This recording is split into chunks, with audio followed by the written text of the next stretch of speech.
ସମସ୍ତଙ୍କୁ ରାମ ରାମ। ଆଜି ଗୋଟେ ପବିତ୍ର ଦିନ, କାର୍ତ୍ତିକ ମାସର କାର୍ତ୍ତିକ ପୂର୍ଣ୍ଣମୀ ବୋଇତ ବନ୍ଦାଣ।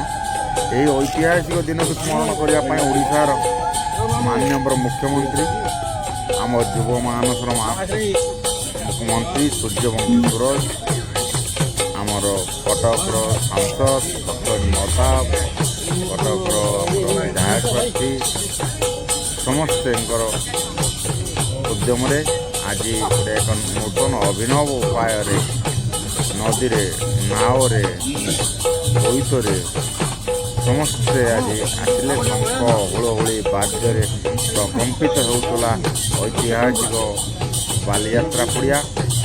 ସମସ୍ତେ ଆସିଲେ ଉଦ୍ଘାଟନ ବି କରିବା ପାଇଁ। ଏଇଟା ଆମ ଓଡ଼ିଶା ପାଇଁ ଗର୍ବ ଆଉ ଗୌରବ ଦିନ।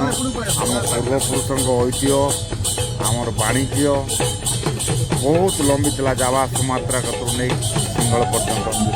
ସେଇ ଜିନିଷଟାକୁ ମନେ ରଖିବା ପାଇଁ ଆଜି ସେଇ ଜିନିଷଟାକୁ ଫେରି ଆଣିବା ପାଇଁ ଏକ ସୁନ୍ଦର ପ୍ରୟାସ ଆସୁଛନ୍ତି ଆଜି ଆମ ଓଡ଼ିଶାର ମୁଖ୍ୟମନ୍ତ୍ରୀ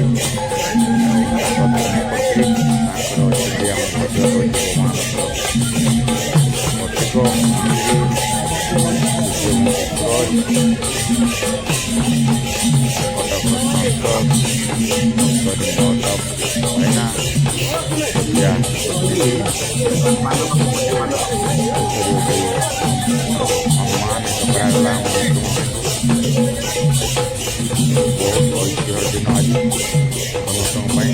ରାମ ରାମ, ଜୟ ଜଗନ୍ନାଥ। ଭଲ କର୍ମ କରିଥିଲେ ଭଲ କରିବେ। ଜୟ ଜଗନ୍ନାଥ।